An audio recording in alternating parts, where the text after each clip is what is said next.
महत्वपूर्ण इनिशिएटिव और उपलब्धियों के बारे में विस्तार से जानकारी दें। नमस्कार मित्रों, आज की प्रेस वार्ता में मेरे साथी अश्विनी जी और मैं आप सभी का हृदय से स्वागत करते हैं। सबसे पहले तो आज प्रधानमंत्री मोदी जी का जन्मदिन है। पूरे देश में कई संस्थाएं जन्मदिन को सेवा पखवाड़े के नाम से मनाने का निर्णय किया है, जो हर साल करते हैं।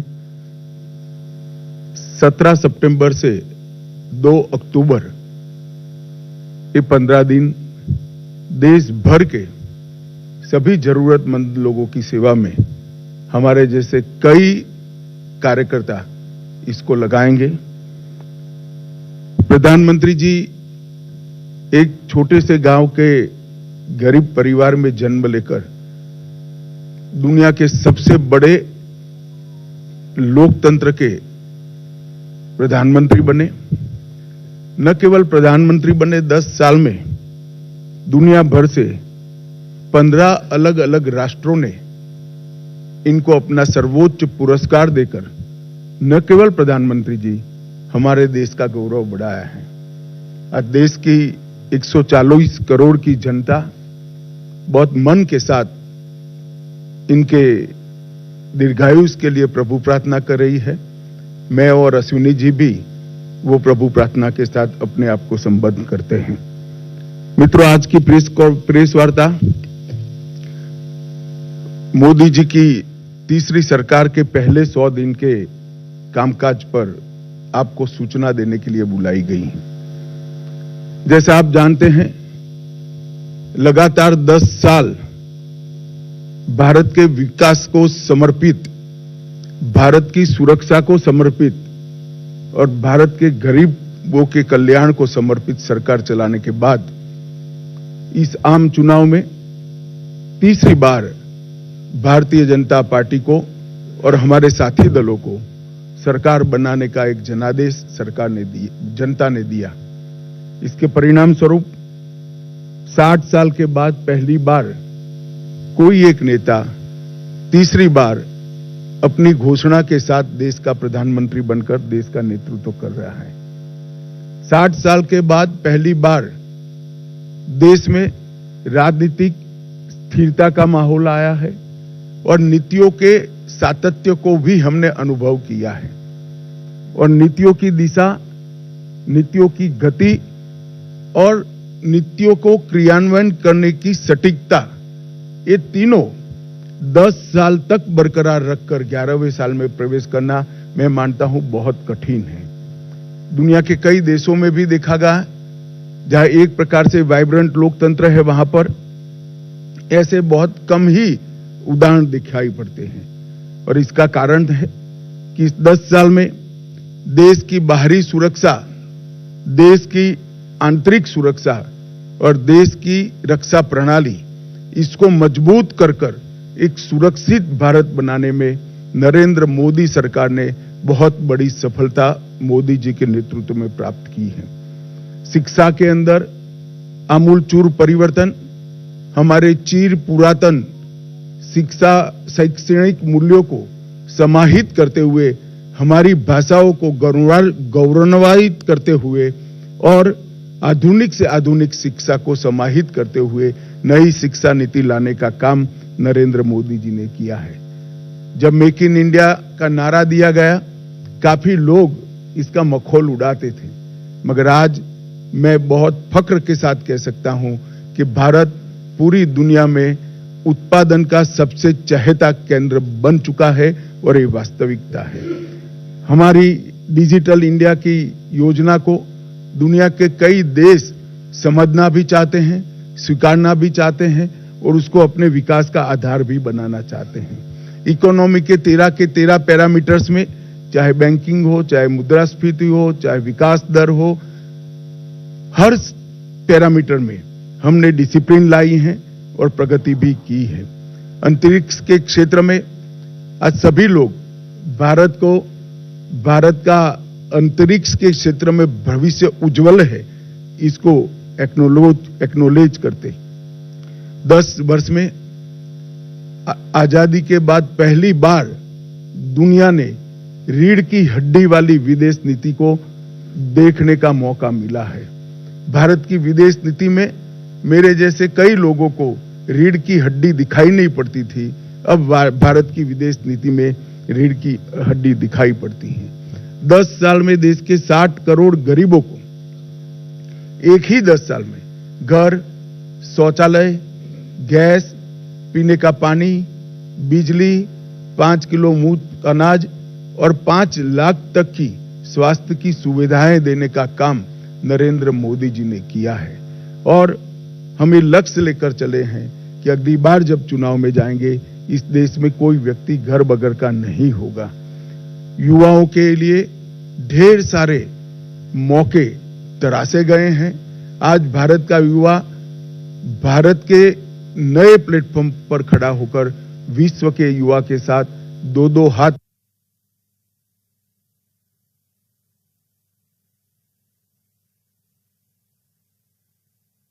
और उसे संपन्नता को ध्यान में रखकर लाए गए हैं, जिसके देश के अनाज के भंडार भी भरे रहेंगे।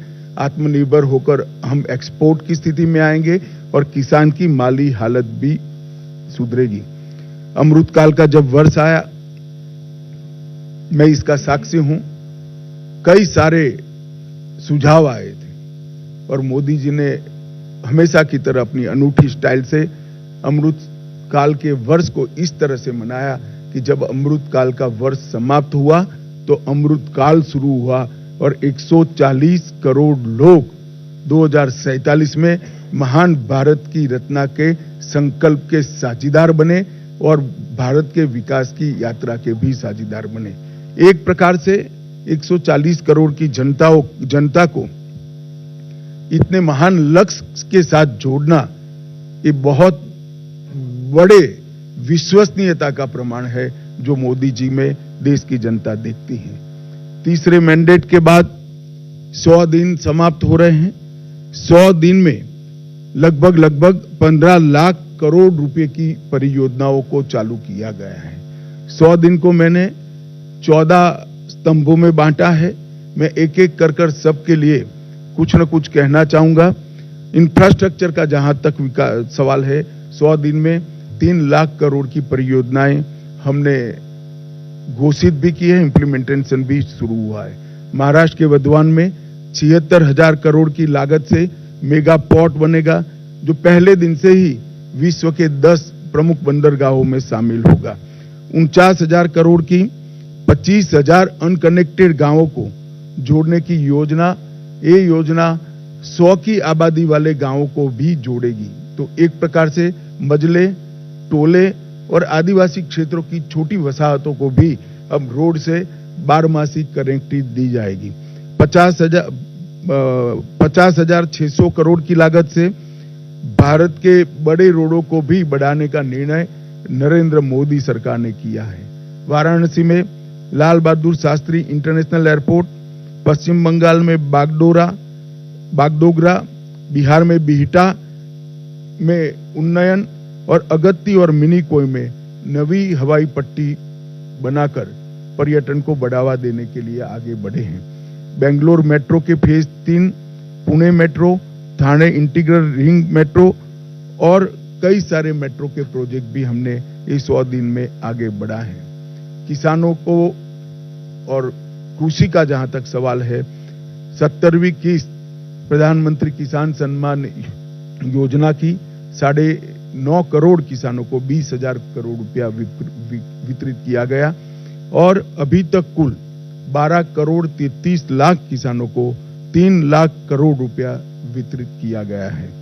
खरीफ फसलों का एमएसपी बढ़ाया गया है।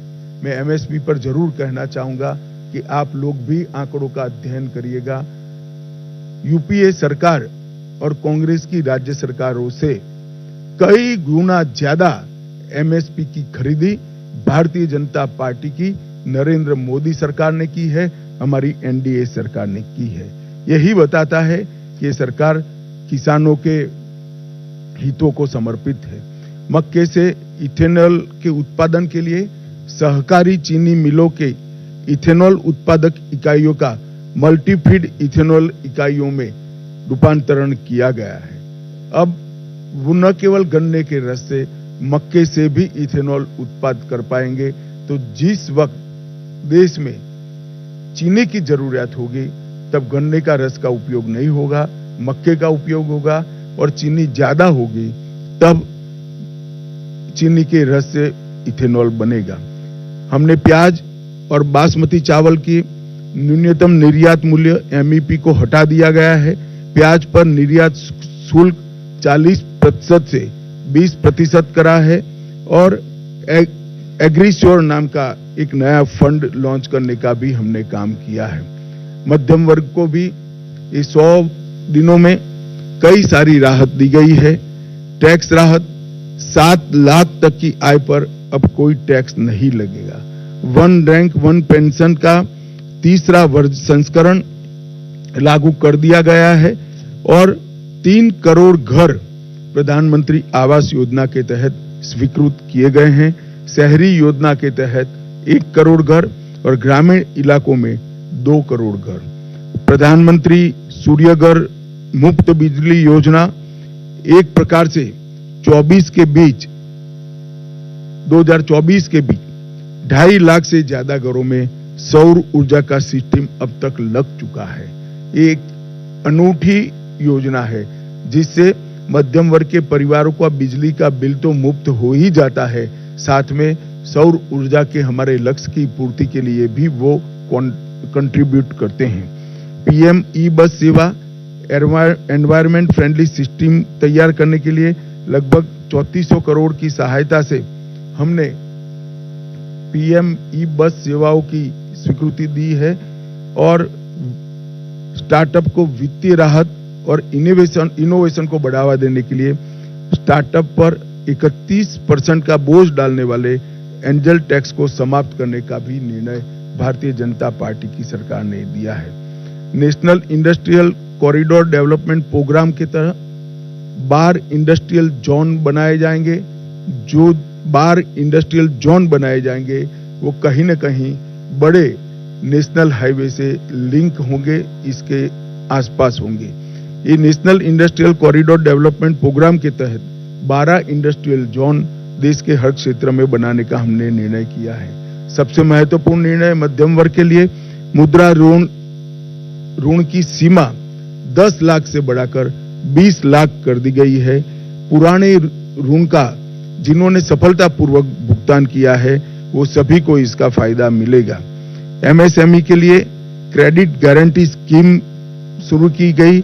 छोटे व्यापारियों और छोटे उद्यमियों को बिना गारंटी से इससे ऋण मिल पाएगा और उनके व्यापार को नई सरलता और सामर्थ्य दोनों मिलेगा। सशक्त युवा ये किसी भी देश के विकास की प्राथमिक शर्त है। 2 लाख करोड़ के पीएम पैकेज की घोषणा हमने की है, जो 5 साल में 4 करोड़ 10 लाख युवाओं को इसका लाभ पहुंचने वाला है। 1 करोड़ युवाओं को टॉप कंपनी में इंटर्नशिप के अवसर, अलाउंस और एक मुश्त सहायता राशि देने का भी निर्णय हमारी सरकार ने किया है। केंद्र सरकार ने भी लगभग कई हजार नियुक्तियों की घोषणा की है। कैपिटल एक्सपेंडिचर को बढ़ाकर 11,11,000 करोड़ तक पहुंचाना ये अपने आप में एक मील का पत्थर है। इससे कई युवाओं को रोजगारी के नए अवसर पैदा होंगे और हमारा इंफ्रास्ट्रक्चर भी मजबूत होगा। पीएलआई स्कीम और 12 इंडस्ट्रियल जोन के विकास से भी तजज्ञ युवाओं की नौकरियों का सृजन होगा। स्टार्टअप और एमएसएमई के लिए जो वित्तीय प्रोत्साहन हमने दिया है वो भी युवाओं के लिए कारगर साबित होने वाला है। दीनदयाल अंत्योदय योजना के तहत 10 करोड़ से अधिक महिलाओं को संगठित कर 90 लाख से अधिक स्वयं सहायता जूथ बनाए गए हैं और लखपति दीदी योजना के तहत 11 लाख नई लखपति दीदियों को ये 100 दिन में प्रमाण पत्र दिया गया है। 1 करोड़ से अधिक लखपति दीदियां प्रतिवर्ष 1 लाख रुपया सालाना कमाई कर रही है। ये महिलाओं के लिए 1 लाख का राशि एक स्वप्न माना जाता था। आज वो सम्मान के साथ अपना जीवन जी दे। इसके साथ पर्यटन दीदियों जो गाइड का काम करेगी, पर्यटन मित्रों और ड्रोन दीदी के माध्यम से सेल्फ हेल्प ग्रुप और युवाओं को पर्यटन से जोड़ने का काम भी हमने किया है।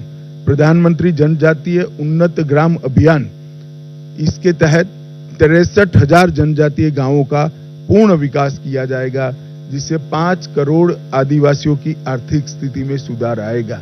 ये योजना के तहत गांव को प्राथमिक जरूरियातों से और प्राथमिक सुविधाओं से संपूर्ण युक्त किया जाएगा।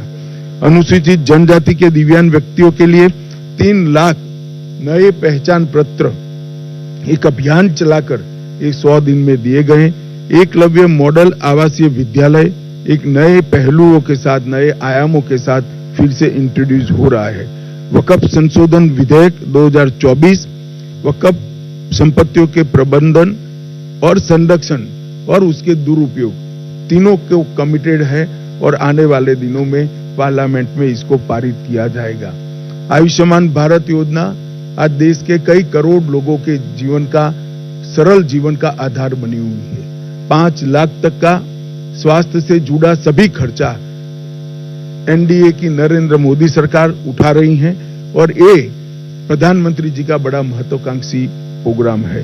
अब जैसा हमने हमारे घोषणा पत्र में वादा किया था, 70 वर्ष या उससे अधिक आयु के सभी वृद्ध नागरिकों को 5 लाख तक का मुफ्त कवरेज दिया जाएगा।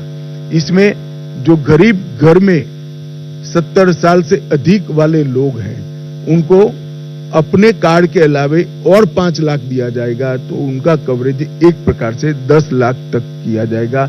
करीब करीब 4.5 करोड़ परिवारों के 6 करोड़ वृद्ध नागरिकों को इसका फायदा मिलेगा। इसमें आय की कोई सीमा नहीं रखी गई है। 75,000 नई मेडिकल सीटें बढ़ाकर हम मेडिकल एजुकेशन के लिए विदेश पर की निर्भरता को लगभग समाप्त कर देंगे। हमारी पूरी रिक्वायरमेंट ये 75,000 सीट बढ़ने के साथ ही पूरी हो जाएगी और इसके लिए हमने 3 साल का लक्ष्य रखा है। नियमित टीकाकरण के लिए, उसको डिजिटल बनाने के लिए यूविन पोर्टल भी यही 100 दिन में शुरू किया गया और देश के डॉक्टरों की एक सेंट्रलाइज रिपोजिटरी बनाने का काम भी इसी 100 दिन में हुआ है। 23 अगस्त को पहला अंतरिक्ष दिन मनाया गया है। इससे किशोरों को और युवाओं को अंतरिक्ष के क्षेत्र में रुचि लेने के लिए, प्रोत्साहन देने के लिए और उनका हैंड होल्डिंग करने के लिए ढेर सारी योजनाएं शुरू की गई। अंतरिक्ष स्टार्टअप के लिए 1,000 करोड़ के वेंचर कैपिटल फंड की योजना भी हुई। आपदा प्रबंधन के लिए राष्ट्रीय डेटाबेस और ग्रामीण भूमि रिकॉर्ड के लिए भुवन पंचायत पोर्टल भी शुरू किया गया।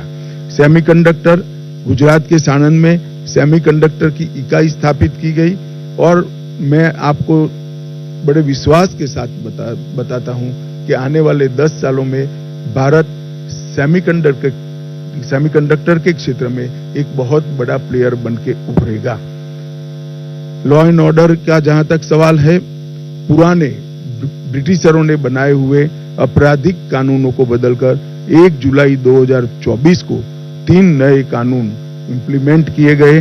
भारतीय दंड संहिता, भारतीय नागरिक सुरक्षा संहिता और भारतीय साक्ष्य अधिनियम, भारतीय न्याय संहिता, भारतीय नागरिक सुरक्षा संहिता और भारतीय साक्ष्य अधिनियम, ये तीनों क्रिमिनल जस्टिस सिस्टम के पूर्ति करने वाले कानून आने वाले दिनों में हमारी क्रिमिनल जस्टिस सिस्टम को न केवल लोकभोग्य बनाएंगे, लोगों को न्याय मिलने का एक सरल रास्ता होगा, समय पर न्याय मिलने की शुरुआत होगी। और मैं बड़े विश्वास के साथ आपको बताना चाहता हूं कि 3 साल के बाद जब इसका कंप्लीट इंप्लीमेंटेशन समाप्त होगा, हम दुनिया में सबसे आधुनिक क्रिमिनल जस्टिस सिस्टम रखने वाले देशों में से एक बन जाएंगे। शहरी बाढ़ प्रबंधन के लिए 6,350 करोड़ रुपए की नई योजना देश में पहली बार लाई गई। लद्दाख में 5 नए जिले बनाए गए। 25 जून को संविधान हत्या दिन मनाने का फैसला कर आने वाली पीढ़ी को इमरजेंसी जैसे काले दौर से देश को न गुजरना पड़े, इसलिए जागरूक करने का एक हमेशा के लिए प्रयास करने का निर्णय लिया गया। पूर्वोत्तर में हाइड्रो इलेक्ट्रिक परियोजनाओं की मंजूरी दी गई, लगभग 4100 करोड़ रुपया के साथ, और राष्ट्रीय ग्रीन हाइड्रोजन मिशन को सेकंड ट्रेज को भी शुरू कर दिया गया। मित्रों, पीएम मोदी जी का युद्ध के बीच में रूस और यूक्रेन की महत्वपूर्ण यात्राओं को पूरी दुनिया आस के साथ नजर गड़ाकर बैठी है। पहली बार भारत में यूनेस्को की विश्व धरोहर समिति की बैठक हुई। आने वाले दिनों में इससे हमारी कई धरोहरों को वापस लाने में हमें बहुत बड़ा फायदा होने वाला है। आपदा प्रबंधन अधिनियम, इसको 2024 में लोकसभा में पेश किया गया है, और मैं मानता हूं कि अर्बन फ्लड मैनेजमेंट, अग्निशमन सेवाएं, ग्लेशियर झील विस्फोट, फ्लड और अन्य डिजास्टर के मिटिगेशन के हेतु ये जो आपदा प्रबंधन अधिनियम आया है वो सब जरूरियातों को आज के दिन की पूरा करेगा, और इसके लिए 12,554 करोड़ की योजना भी ये सब विशिष्ट आपदाओं के लिए निश्चित किए गए हैं। 4 सितंबर को 35 सालों के संघर्ष के बाद त्रिपुरा में एनएलएफटी और एटीटीएफ के साथ शांति समझौता किया गया। मानस हेल्पलाइन नारकोटिक्स की रोकथाम के लिए और सूचनाओं के लिए शुरू की गई। अगले 5 साल में 5000 साइबर कमांडो तैयार किए जाएंगे, और साइबर अपराध के लिए सस्पेक्ट रजिस्ट्री भी तैयार की जाएगी। मित्रों, 100 दिन में इतना सारा जो काम उसको अंजाम देने में सफलता मिली है, उसका कारण है जब हम चुनाव में गए, राजनीतिक पार्टियां और चुने हुए प्रतिनिधि तो चुनाव में गए थे, परंतु मोदी जी ने चुनाव के 6 महीने पहले ही ब्यूरोक्रेसी को एक काम दिया था कि पाइपलाइन में जितनी भी चीजें पड़ी है, जो भी नई सरकार आएगी उसके लिए समाप्त कर रखे, जिससे देश के विकास के गति में बाधा न उत्पन्न हो।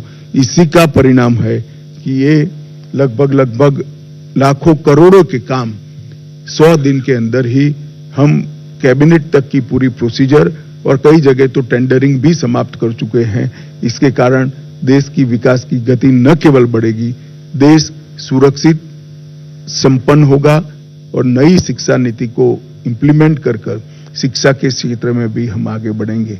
मैं आशा करता हूं कि मोदी जी के नेतृत्व में ये जो विकास का रथ चला है वो आगे पर भी चला रहेगा, इसका हम सभी को विश्वास है। अब आप सब इसके बारे में कुछ पूछना चाहते हैं तो जरूर पूछिए। मैं प्रश्न लूंगा। सबसे पहले